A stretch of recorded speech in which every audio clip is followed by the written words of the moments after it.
Tapu mo e o tua gune a whia ho tau lotolotonga. Whatapu atu ki a ho eiki. Ka maa e whare o e matapure. Tapu whok mo e tangata i whaiwhikau Samson Lol. Ka o maa whaiwhikau Tongalom. Ka o maa haa taula eiki. E kou kore ke u whatapu atu ki e ngahi tunga kotoa pē. Ton ke whatapua he hoa koen. Ka tā mua ke wata e taitai lele mo e taitari lot mawhana he hoa koe ni. Ka whawhunga e pē e whaiwhikau. Samson Lol ka o maa Tongalom. E taitai lot mawhana ki a te kimoutolo ku mo kauma i tau kauwhataha i he proklama a kore soni o e talafungani o e kosperi. I he wike koe ni. Whtama pē hoko e tau kauwhataha ko ha mea ke tau ongo i mawhana ai. E tau teuteu atu ki he tatari o tau eiki i he ako e tau wholofola. Pea, whtama pē ke tau mauha a kore soni whiawhia, a kore soni mawhana.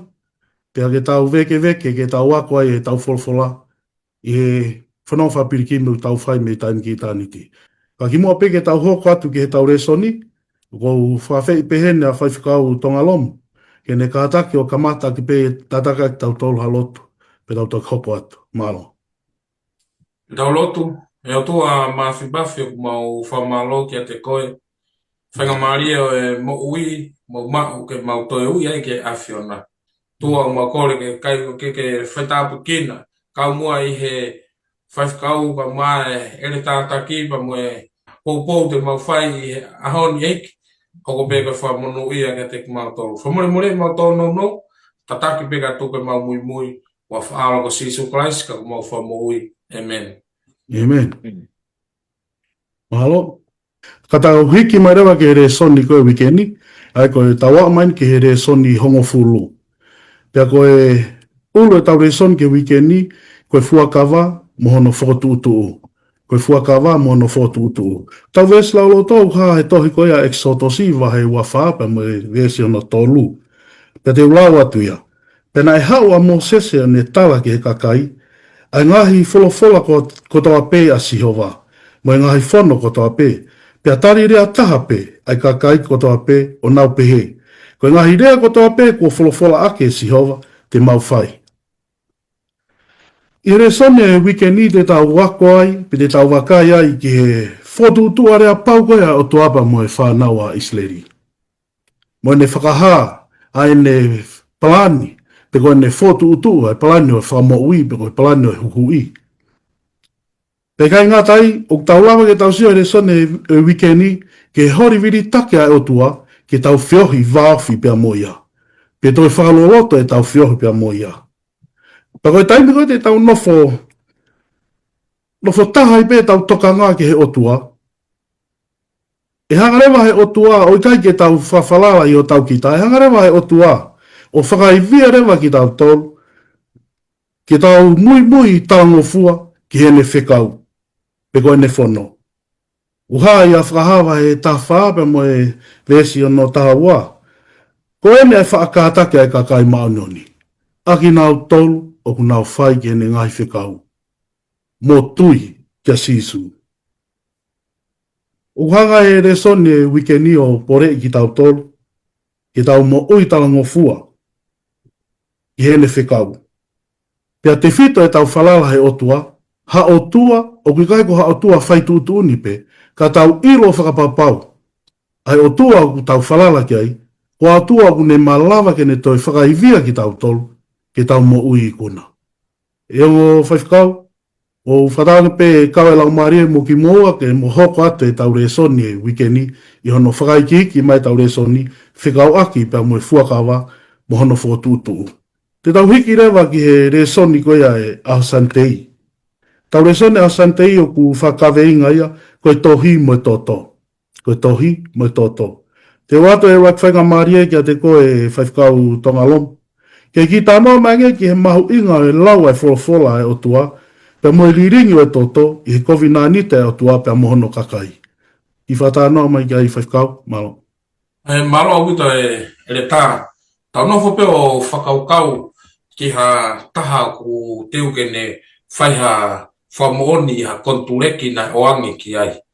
Ako ato koe e kontureki koe ni, pe hangarewa he toko taha koe ni koe ku ai koe ke whakamooni, katoa I he tohi kontuleki ko nio kuno hiki ko katoa ai ngahi agreement ngahi mea ku ngahi tunga ko ia o kontuleki I hiki ko toa ia I he tau pepa ko ni aia he kai ke saini to taha kontuleki I he pepa ko ni ka ua mahino ki ai tunga ko ni ko ia ku ia agreement ko ia I he kontuleki ko ni ko talanoa ko ni ko ki he toto pa moe tohi pe ko to mo toto ta ko ia kalaisi ko talanoa ke al hake ko ia Moses ko ia ki asio ke mo unga pe afekau siova ke al hake e hanga siova tuku ke ia ngahi fekau ko to ape kau ke pa mo ngahi fono ko to ape mo ngahi lea ko to ape ngahi folofola ko to ape asiova patalamai pa ni hanga tuku ki ai ko talanoa ki he tohi pa mo toto kono foa ki ne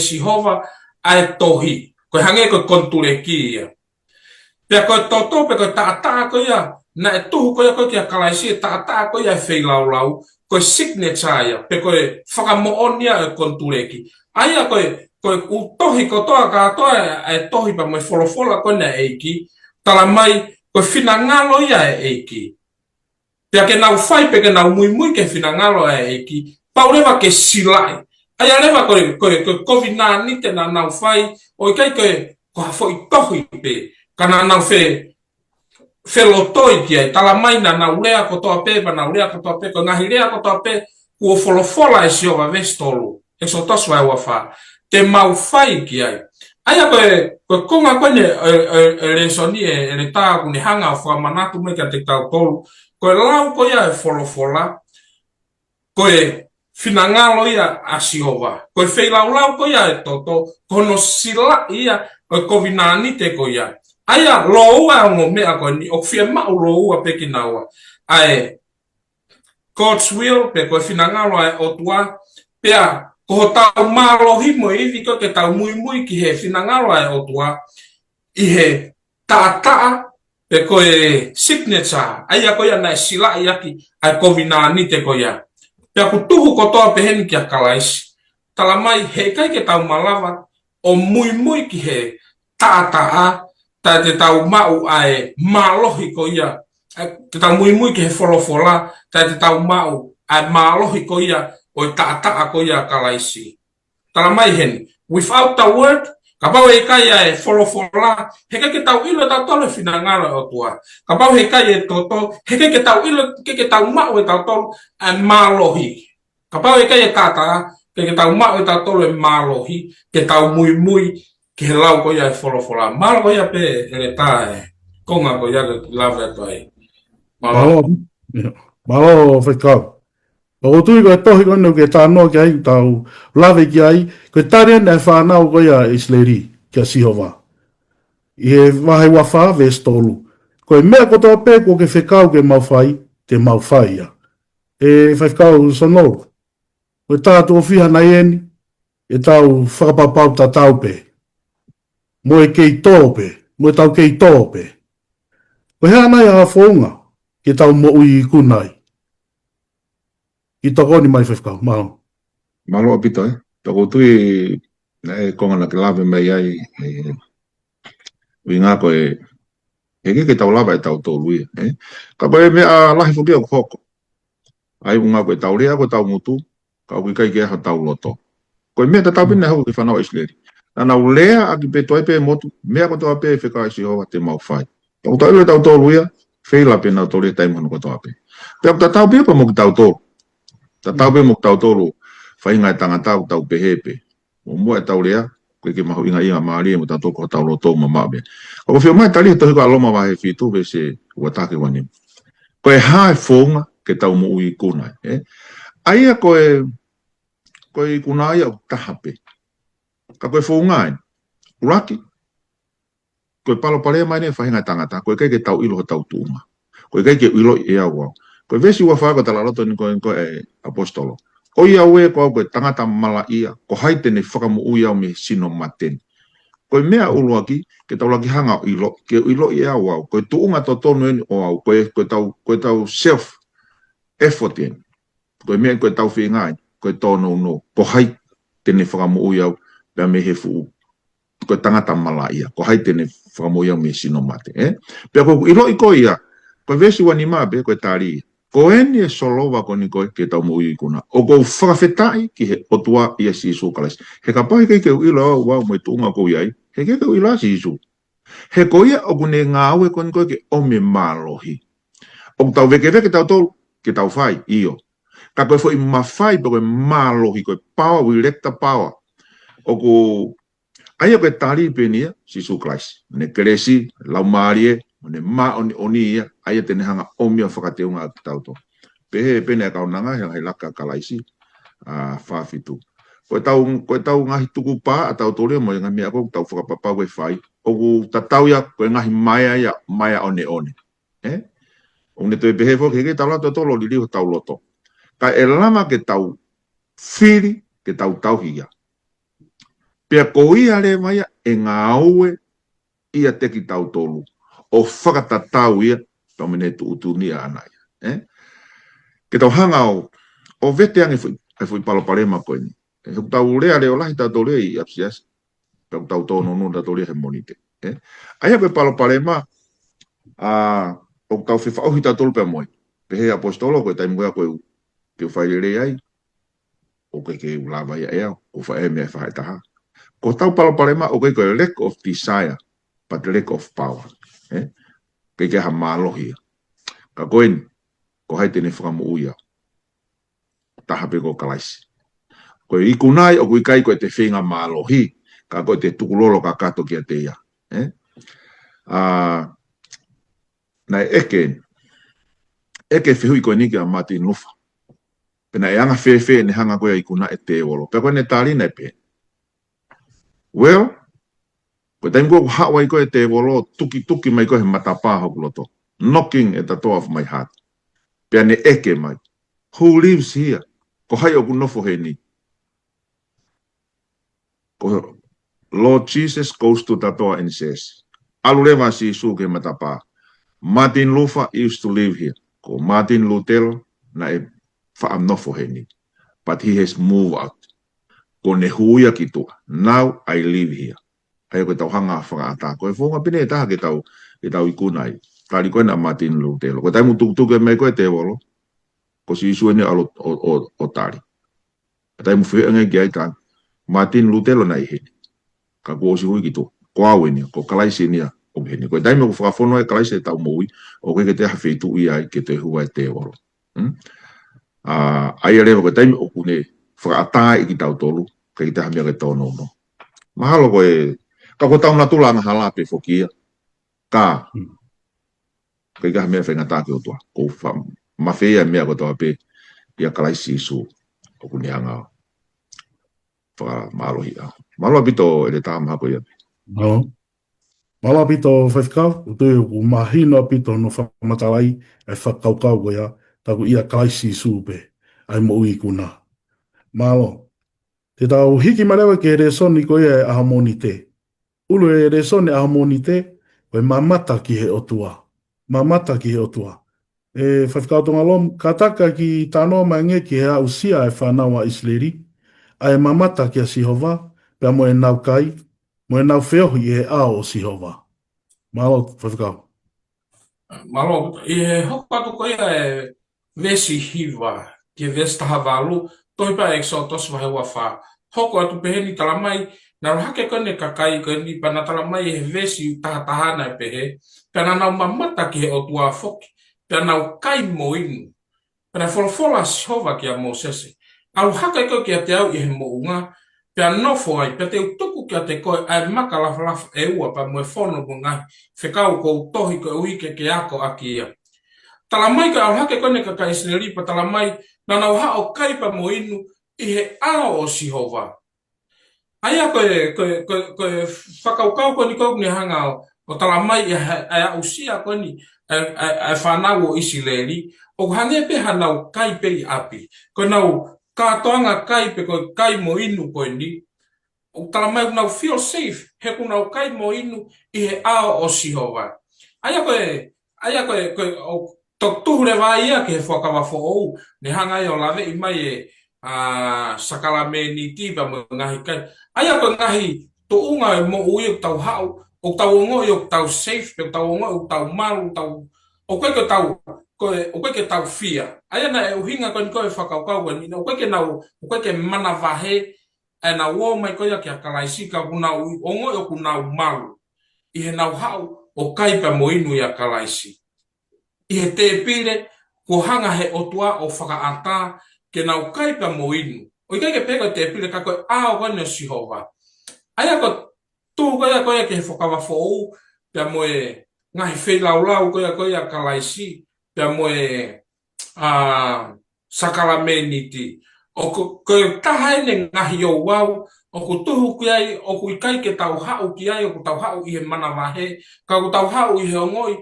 o ko hange pe tau hau po kai api tau ngoi tau malu tau ngoi ko tau kai moin i he ao ai o tua ko ia usia ia o fe mau ke ia usia e ki tau tolu kristiane i he tau hau ko ia koe ki a Sihova i he tau hau ko ia ke o wau e sakarameniti i he tau hau ko ia koe i he aho ko tau pe tau mohui o hange pe ko ia usia ko ne ka kai Israeli tala mai na nau nofo pe ai o kai mo inu kai alua kai au hake a mo sese o na fe po tala no aki ko ia pa mo o tua malo ia pe e le ta konga e lave atai heni Malo pito o whaifkau.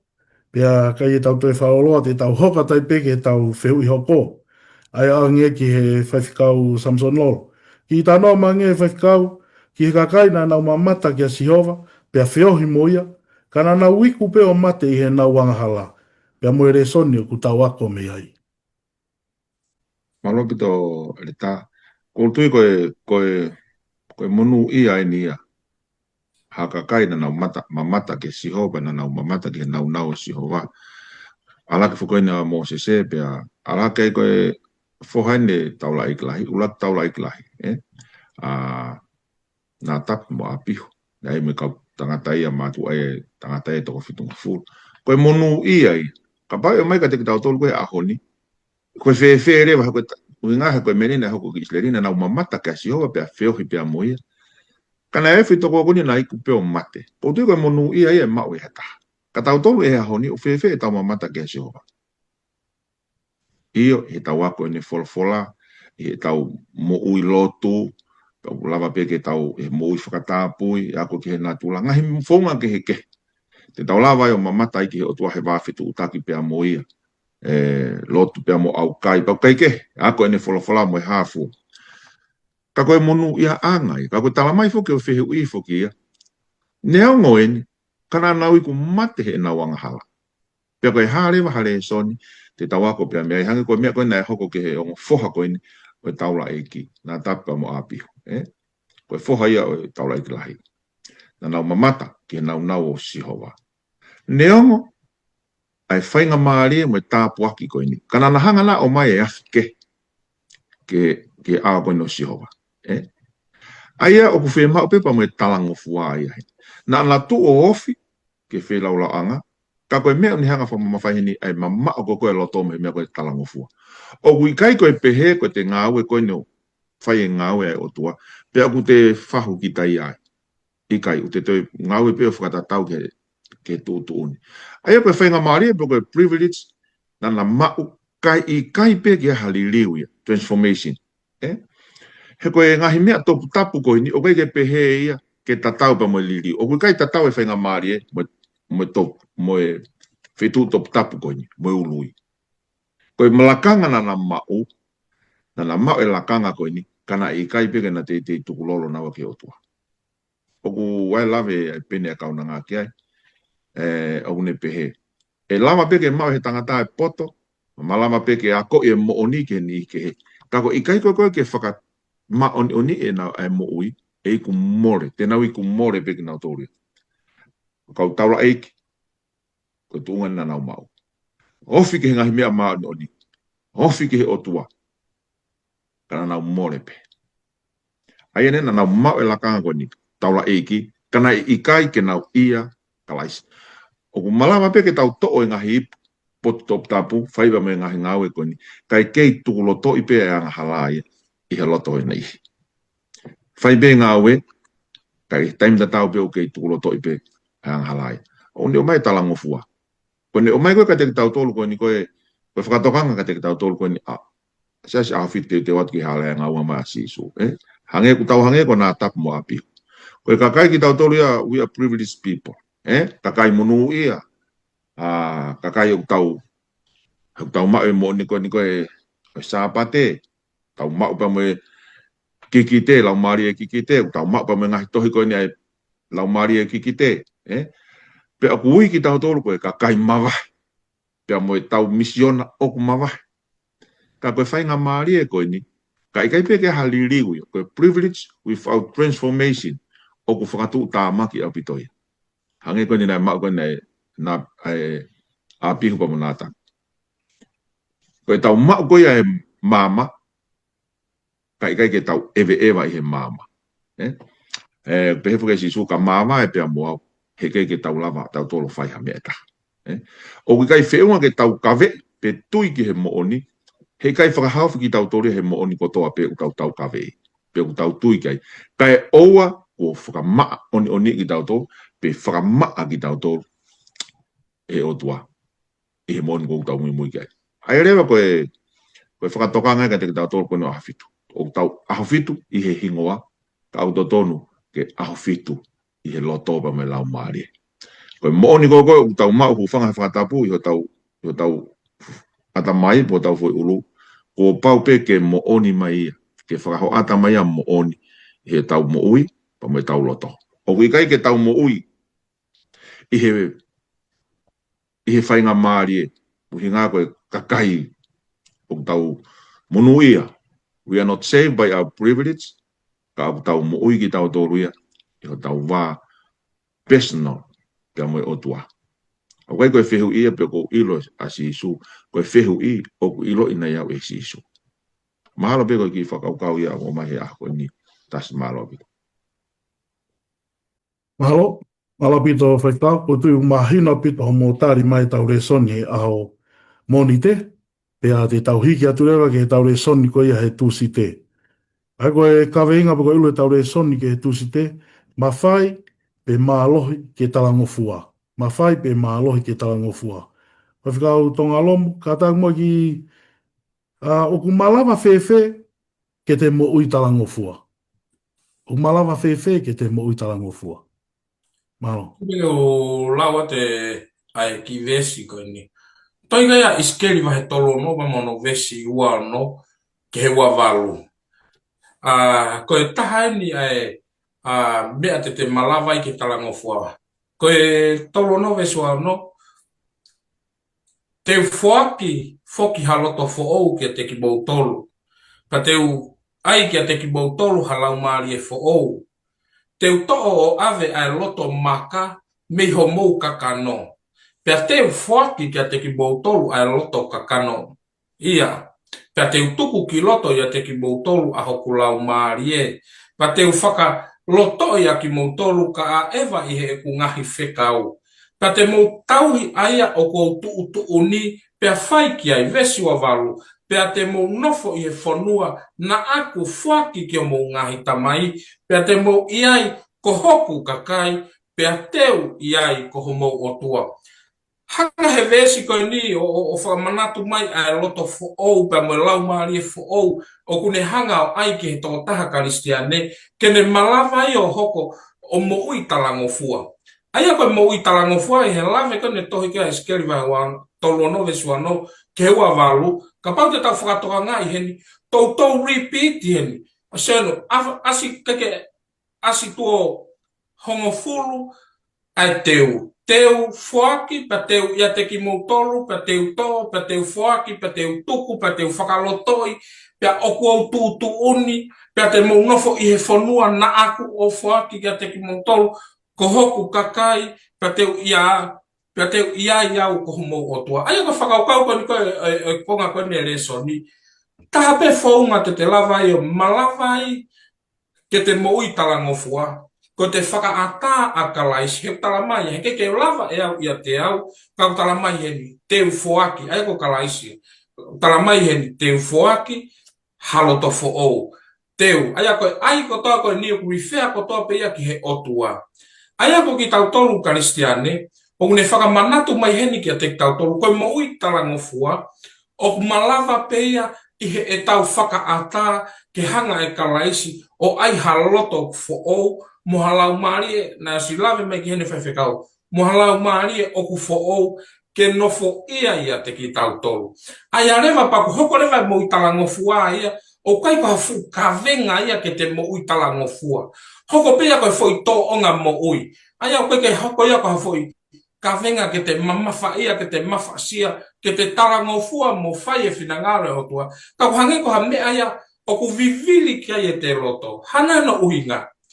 Ko hinga he o ku iai e lau maari e fo o ko ai he o tua kia te au. Ko hinga he ko ai he o tua ai roto ku fo o pa mo lau maari e o ku fo o. Ai a koe malawa whewhe ke tau mo ui talangofua. Whawa peho tau roto, hanga kalaisi. Ai ki haloto fo o, mo lau maari e fo o. Pea e hoko rewa mo i talangofua, kai ko ha preten, pe kai ko ha mafasia, pe ko ha kawenga, kai hoko ko ha mea o tisaya, pe vivili kaki kia e mo. Mahalo ko ia pe tā malo. Malo pito whaikau, mahino pito no tari, pe whaafofa no tari mai e whiu i goia.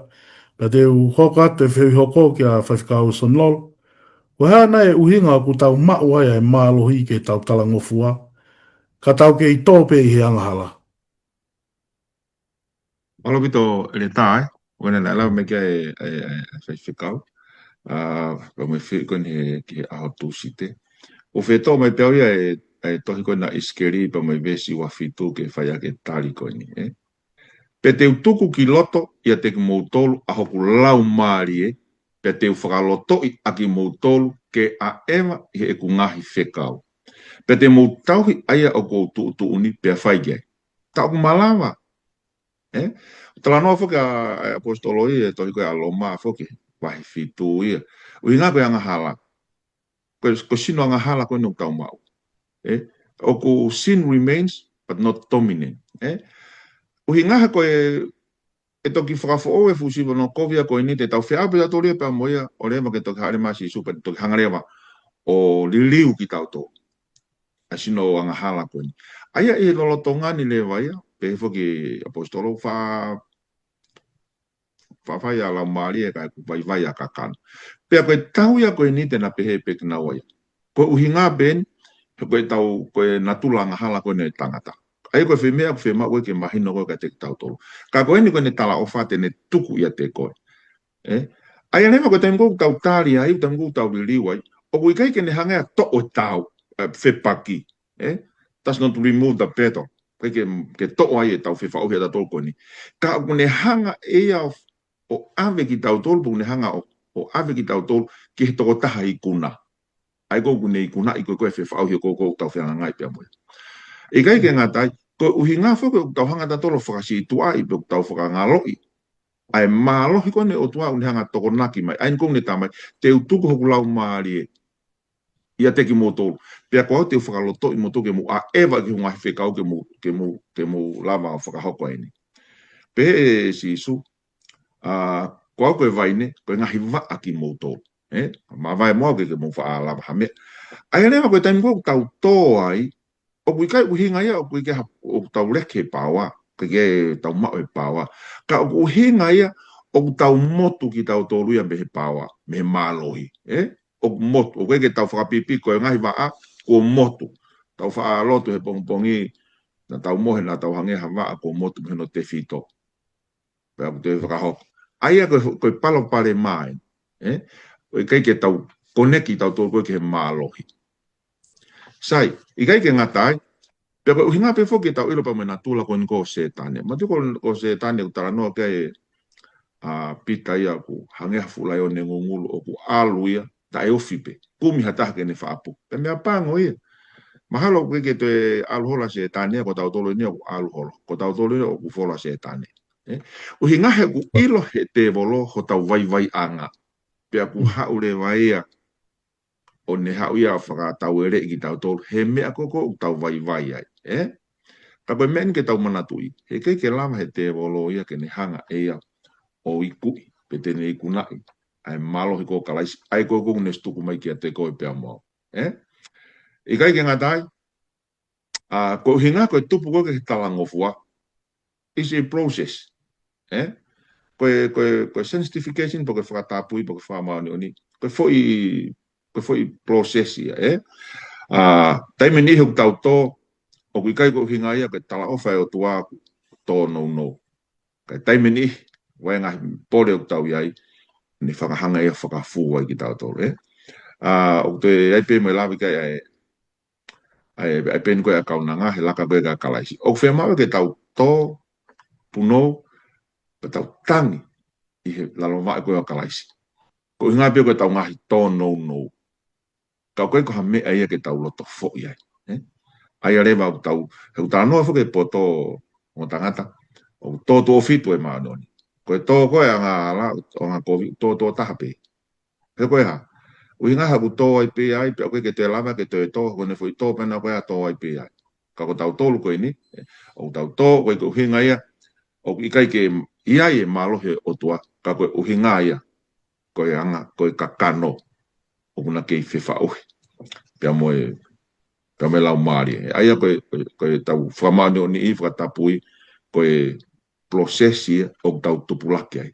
O kai ke pehe hoko whakawhakawhape. Ka koe ongo lelei, ko stala ofa mai o tua. He vesi wa fitu. Teu whake hoku lau maari, kia teki mōtoro. Pea koe au teu hanga rewa whakaivia ki mōtoro. Ko taimi kou tau tō ai, kona tau whoki. Tau whoki. Tau whakawhi hoko taki. Ki sos koe oi pawa.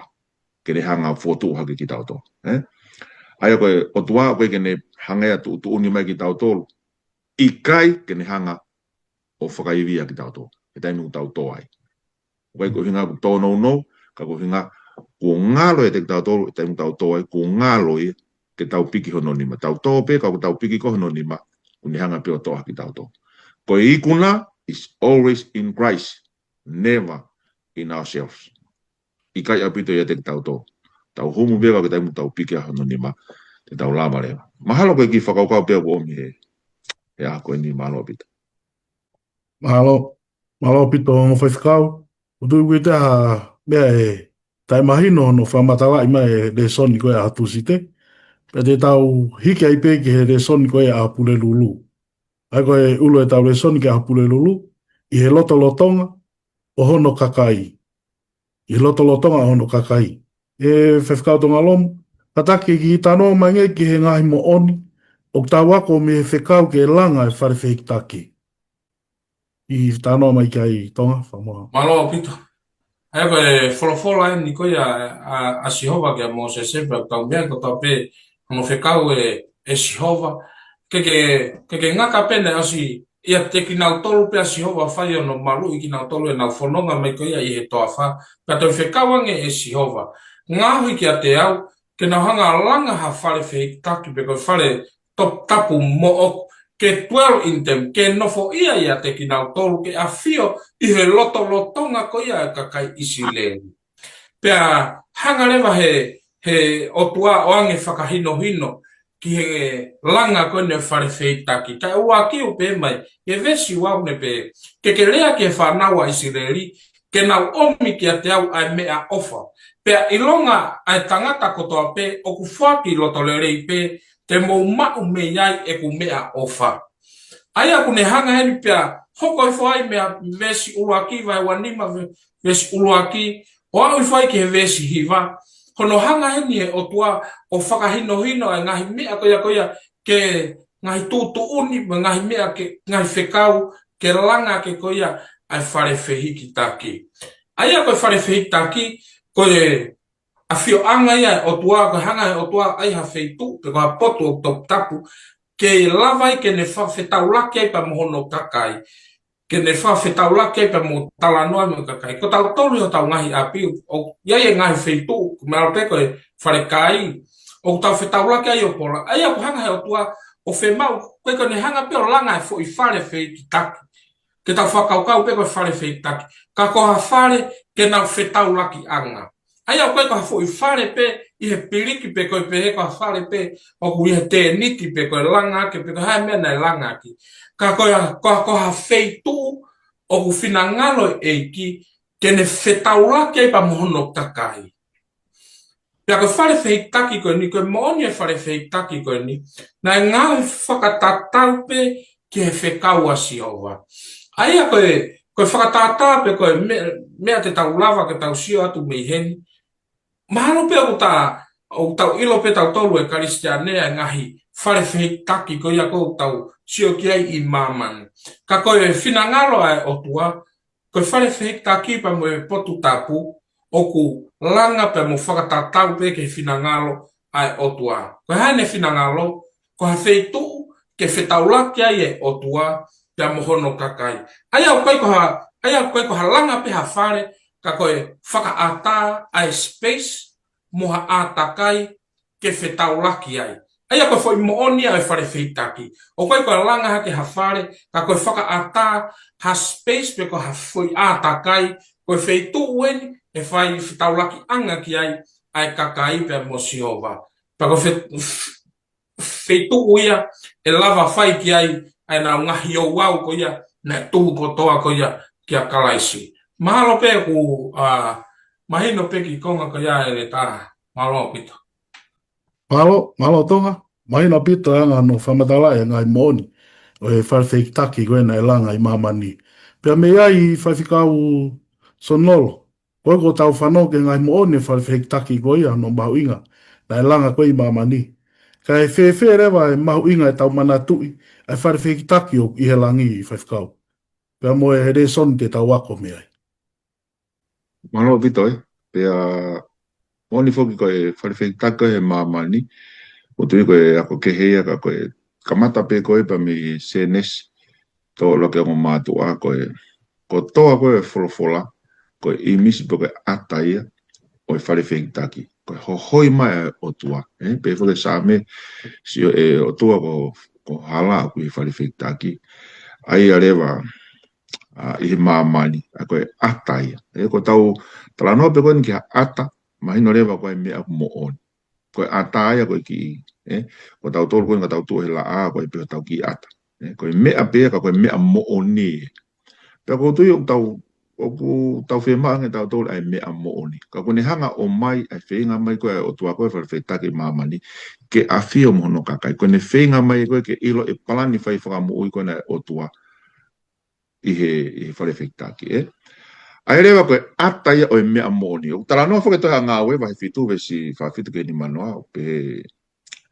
o kui kai ke nofe o tua ia I ha whare whakamamani kono awhio a ngā pia ona I he langi tala noa pa mo laki ngā hitu tāpo ki koe ai tempane koe na langa koe e Solomone o ko wheto mai pere so ni me whonfui whakaukau pe koe aia koe wharewhekitaki whakai mamani aia rewa ka koe divinely design symbols aia koe ataia o kune tuhu ki he mea mooni ai koe he langi ai koe ngau e whakataula ai koe na a sisu ka pau te hanga o mai e mea koe ni aia koe heni koe a sisu ko mui koe a sisu ka mata whukia koe ni he auta kot ni hau ia ki ai koe whilau fo he baptaiso ai rewa koe toe ua koe ia tala noa koe toha tala noa koe toha whakaha ai rewa koe ngau koe face e ua ngau koe a sisu ai ni koe wharewhekitaki potu tapu pia tawal whawharewa face a hanoa koe potu top tapu ai aku ne ngau rewa koe taula ikilah ihe wharewhekitaki mooni tala noa koe he peruwa he valve se ulaki o tau mai fungani taula ikpehe pa no foi he nima to matao ya whianga fungani malunga pe fuka he peruwa hiwa vesta hata kunauan hoko maa kalais ko taula ikilahi ngahi mea leleye hoko wharewhekitaki o lahi ake mo hao api koe ke ngahe aki e hanim aia koe ngawe koe nikoa sisu na e whai koe ni mamani ka koe ne ngawe mooni rotonga whakahoko o koe ke tau ngata pe he kolosi o koe ke ngata pe he koe whakamuui o kui koa tuia I he kolosi aia koe tau whakawhetai a ngāia koe ke tau ngata pe he ka ave ki tau tolu ki he ngawe koe na sisu osi mamani ka hoka teo koe taula ikilahi I he langi sai ka te ki tau tolu lewa o koe wharewhekitaki koe ni ke tau ilo koe ni koe I he langi o ne hanga o mai amanaki. Ngā koe toka te rine koe ni koe a ki tau tolu ko uhoi o hinga whalewhekita koe he langi ko mamani ko pe teni pe ai ko hoko atu e ngau ko na sisu I ene moihu me whakalaloa ke te tau tō whaosi ke koho no whakamaa ko ni koe ai whalewhekita ki he langi ai ko mai lewa he peluwa he valba mo hiwa ai sio whakakikite ai ni ko na sio kata ni lama he valu na tarano ko ki ai ke konga ua rakpa mo ua ko ia ai ngau e ko ni koe asisu fai ai une omi ko une hanga whakapapaui kia te koe pia mua kono mahu inga ni une whakapapaui kia te koe pia mua o ku ngau e hoko pe o tua ke ni hanga whakahaufi ke ni hanga whakamaa hono kakai whakahoko pa me whakamau pe ni hanga rewa teu pa mo hono kakai e konga whakaosi ke ne toi whoki mai ai ko tui ko amanaki ai rewa ko tau identity o whakatewhito I he whalewhektaki ai rewa o tau o kui ki tau tolu ke tau mo ui aki ai heavenly perspective ai whakakau o kui kai pe ko hawhainga ngau e pe I mamani ka o ku uhoia I he ngau e o ku hoko whai ko e sisu o kai ke mama mea te ki tau tolu ka I he momeni tiko toa pe o kai e whakamau ka kui ai mes ai al ofa ko nai otua ai rewa ko e whalewhektaki whakamamani hange peha mō tolo o mea koe I he wani pia mo malo o ne tala ofa na kei hanga e si suori aki pe ki tau tolu he kolosi na ni hanga ame ne ngawe a koe pia mo ki whalewhektaki he langi ai koe tau hanga koe no mahino e whalewhektaki I he langi o tangata o ne hanga o whaka o koe ki ne hanga whaka fuo e taimda tau pe o ikai koe toka te rine pe ka ne hanga ohi mo whaka fuo e tau mo ui e taimu tau whikuke pa me ngahi pōre me ngahi ahi lo tofo e malama ke hiki hake o tau fofonga ke tau sio ke whalewhektaki koe he langi ki he ngau e o whai e sisu ka laisko e tau raiki lahi mahalo koe ki whakaukau pia ko whe omi Mahalo apito whaifkau. Ako tui apito ku mahino lere apito e tau re soni koe a o pulelulu I o mo tokoni o ku whaoko ke tau whanongo me ai. Pea te tau hike atu rewa ki he re soni a whakaosi ai koe aho tō pulelulu koe ulo e tau re soni tō pulelulu whonu I he lau maarie o e otua. Whonu I he lau maarie o e otua. E whaifkau tonga lomu kataka ki tanoa mangai ki ngai tokoni a sisu ki he langa e whalewhektaki. Malo kita ta ko tahane ngahi tokoni mahu inga ko ni e lava ke kita tolu kristiane ke tau sio ki e matula o e tokoni na fai kala iski no langa ko ya fare feitaki talamai na hanga he otua e vai to ta to ya exotosi vai to ta ba mono ves uaki ke ta valu o kune lave ke fakau ko ni no hanga he otua o file o mo tangata ko ni aya ko ngo tangata ko pesalili pa mo aholi ya pe talamai ko fili mai ko ngo tangata ko ni pane hanga o foka fonu ala mari o to vestolu pe ko foka fonu I he lau mari o tua I he poto pe I he loto matala mo fa ilo pe I ngahi ngaue foka tufunga ko to ape aya ko fili mai ko ngo tangata ko ni pe ngo tangata ko ni talamai na hanga o tua foka teuma ke akinawa ai mea ko lau maria tua pa mo loto matala pa ni hanga o whaka ilo kia te kinaua ai ngahi mea mingi mea iki ko toa pe ki ono langa ko ia o e whalewheitaki aya ko whalewheitaki ko ni na kai ke whaia ke pea e iwi pe ko maalohi pe tangata mo ilo e tangata na e whaia ke ia I he taimina e whakawhonua ke lau maria maanoni aya ko tau nofo hene o sio ta koe poto mo ilo ki he mea koe non whai, o ilo ia I he taimi o ku whonua I he lau maari e maani. Tala maina ne whakawhonua ke lau maari e maani oni, mo e poto, mo e loto o ku matala, peko understanding loto o ku matala, pia ilo ai he toko taha koe ni e pesaliri, pia mo ahori api, ena ngāue o ku whai.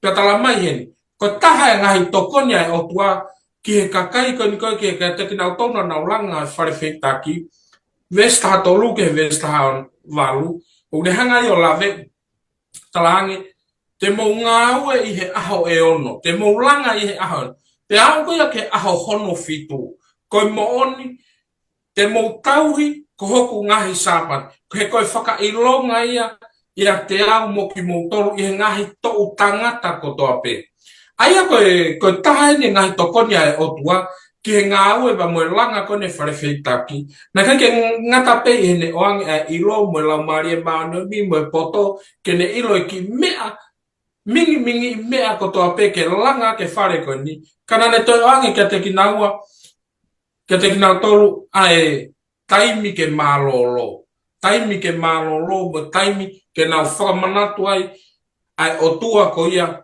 ko honau whakatupu. Ai arewa I he whakaukau ni ko tokoni ai otua ki a sihova ki he langa ko ne wharewhitaki na whakafounga ia I he ongo tangata ko ni ono whakafono ake ki naua ai lau maari e maoni oni ilo poto loto matala pea kake ngata pea I kana ne toi whaki mo sāpate ko taha ne mea ke na malolo pa na reflect I he nau whanonga ko ia ko nau whai.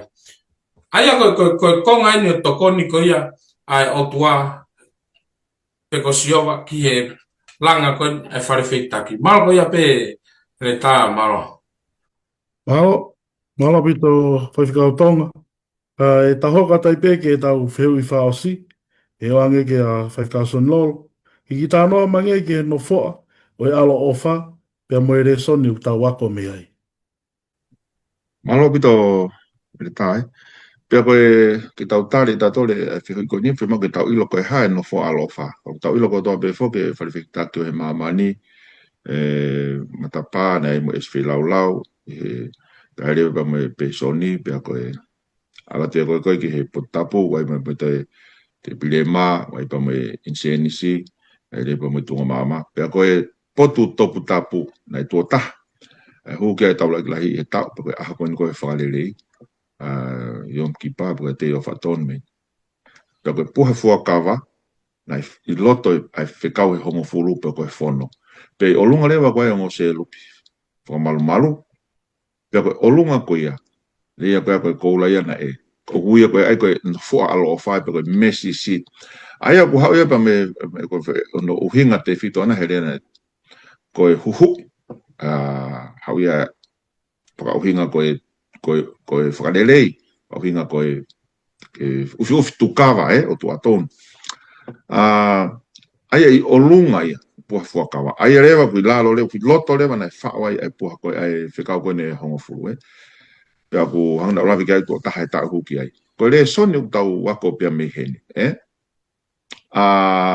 he ke tau lava e tau toria ke tau hanga o whamamahe vahe ai no fua alo o wha pia me he whono uhi ngaho bi o lunga no fua alo o wha ai kuna mai koe kresi me alo ofa kai o tua ia o kuna whakatou alu whakataha pe tatau pe pa mo whakamau to tonu o kufuaki mai alo ofa o tua whakatatau pe pa mo ni whakamau to tonu na alu keke peheke na whihanga ngai nao ai koe mea kou whakalaya e he whono hanga ufi e he kresi koe nei o tua e kai ke ngatai koe hae uhinga o lunga fuki I he whono. He kuhanga he whono koe nei o tua, o ne hanga whakahai mai, ai standard, ma oni koe tunga o tua. O ne hanga o whakahai expose ai e tawanga hala, pia o ne hanga lema, koe uhinga lema, o ne hanga expose e tawanga hala, whakahai e tawanga hala, pia o ne timanu, ne tu ni e whakamau to tonu. Ko to tonga yang hala koe mate, tau mau mai, tatore ne whono. Aia, ka pau lema koe whakamau, pa mo alo ofa. Pia ko ea rewa no fua alo ofa ia I he whono. Aia rewa une hanga rewa ko I ma rewa ki tau tō, koe alo ofa, pia koe huhu, o kuna hanga pia ufi. Ai anga hala, kai taimita tau, o kuna hanga puke. Ai ma oni ko ia, o he whono koe o tua. Hanga e alo ofa mo e whakarele o ufi. E tau ngoi halaia mo e tau. Kai ke tauhipe ai top tapu koe ne whono. Ai rewa ku hanga rewa he konga koe ni pa ko whalewhikitaki o tuhu ki a kalaisi. Ai rewa koe whamau to tonu pia mo alo ofa na wheiroa ki lewa ki na waia I he kolosi. Koe maho inga ia koe no whaalo ofa koe nei o tua. O ku tuhu ai whono ki hanga hala, ka o ku tuhu rewa ai no whaalo ofa uni hanga awe ki tau tolu ki he whakamo uipe ki a ka laisi.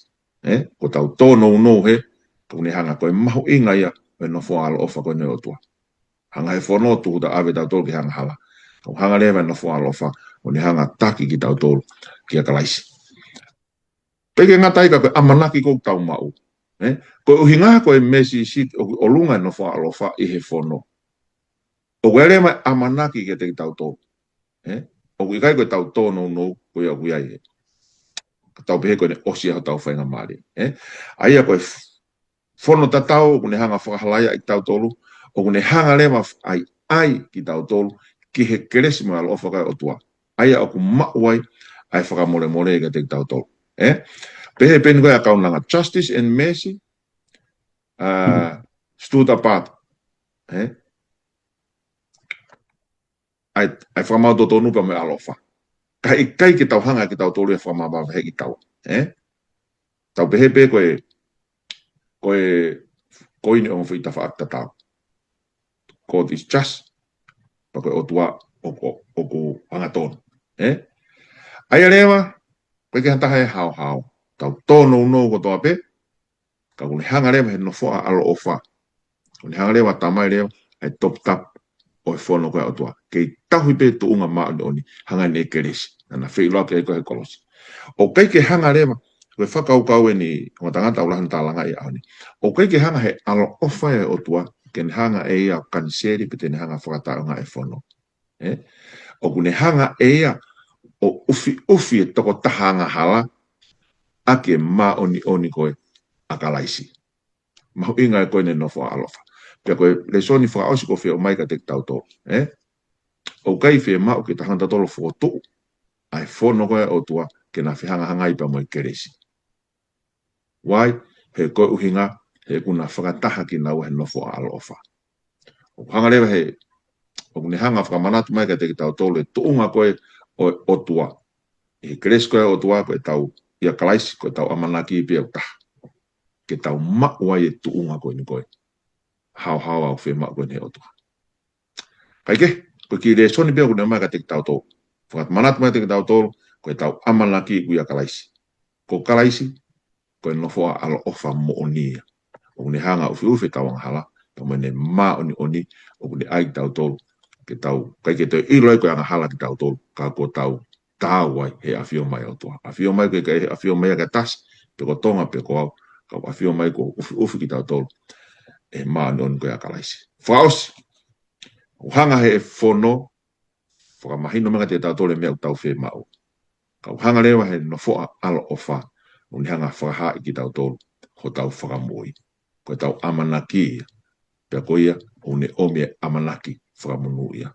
Patanga pia ko tangata o ku watu pia koe ki whakaukau pia ko whe ome, ki whakaosi ake, aere so ni he ako ni. Malo. Malo. Mala pito whakakasan lo. Na ku whama whana pito e wahe ko te o mai. Ea ki mua peke whaosi e tonga lomu whano ki whama opo e tau re soni. O whamalo at peka te moa. Mao e whainga maria mo e taimi. Tau whafoki pe whamalo ke la marie. E ki, e ne tokonia ki moa. E no wahe wholofola. E te uanga pe whainga maria ki a tonga lomu. Ke hape mua o whama opo mai e tau re soni. Peka hiri pepa ke lo tuku mai whaiwhikau son lolo. Malo. Malo, wito te u whamau popo a kepe e whakaukau ke ana tau. Whanongoa kone mea. E fuakawa mo e mohono whakatutu. Kotoa ngahi mea kone ko tau lawe ki ai. Ko e wholofola ni koe pe mo e whakatutu ene au tuatu. Kotoa pia, ko e palani e whakatutu ia. Ko e look forward mai peke te tau tolu mo tau whakamo ui. Ha mea te tau lawa au whamoni ia e mea koe ni. Tala mai whamoni pehe signature pe ko silai. Ai fuakawa mo ko nani te ko ni ake tata ko ia kalaisi. Ka toa e ni ai whakatutu pe mo ngahi fuakawa ko ni ko si silai ia ake ai tata kalaisi. Ai te tau malawa pe ke tau tauhi mo to tauhi ke fuakawa ko ia ko whakatutu. I he tau ai mālohi ko ia o e taa kalaisi ke tau hoko a ki e whanonga. Mā ko ia pē ki wha pop ki he kotoa o le soni ko ia wike ni le tā mālo o pito. E tau roto, e o toa mawhi mau whawhetai lahi atu eki ngā koe lava whakata. Ai a koe hoa koe ni koe maulo tūpea eki ke whaitaa pekina. Nā tolo ko tau pē o pū mea mai o pē eki. Eki koe ngā tanga e mau ako, mau ko le tu lau maari e maani on, tuki hanga whakata, whakamama. Ai mea koe ke mau sia eki he whamatala ko mau whakahoko eki. Whatawangi pē eki na ea watuia, nā tolo ko tau pē o whanonga mai ki hoi ke polokalamani eki. Tuku pē ke hoko koe tāpuaki. Maulo tūpea eki tuku mau tāpuaki hoa koe ni. Whatawangi pē na e ongolelei. Pea ka pau ia tono no nga fua fatonga eki ko koe katoa ko koe a o to hanga ko eki o fa katoa eki tari a maulo tu fai tap ki na ko to ki mau tolo mata mo na tolo ko me mai pete na fa no mai eki ki ha ko ho ko ni tu pe ke hiki pe a fiona ke malu ata tari a ki mau tolo he ho wan mo fa mo mo nga tono no eki te ka te mau moi ke me nga wi ka pe a fiona ne ngoi I kai ki maulawa whakato whanatau pa mo whina ngalo eki. Mo kore ko toa ni kresi a eki, whakatua whio me lau maari e maani on. Fo maaha mo alo wha.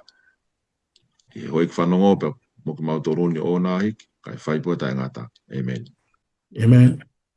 Pamaloa tu mo lawa mai tau wakore son whataha i e whiafkweni, whawhiat peki mo tolu ke tau pōkalama i wika au. Malo.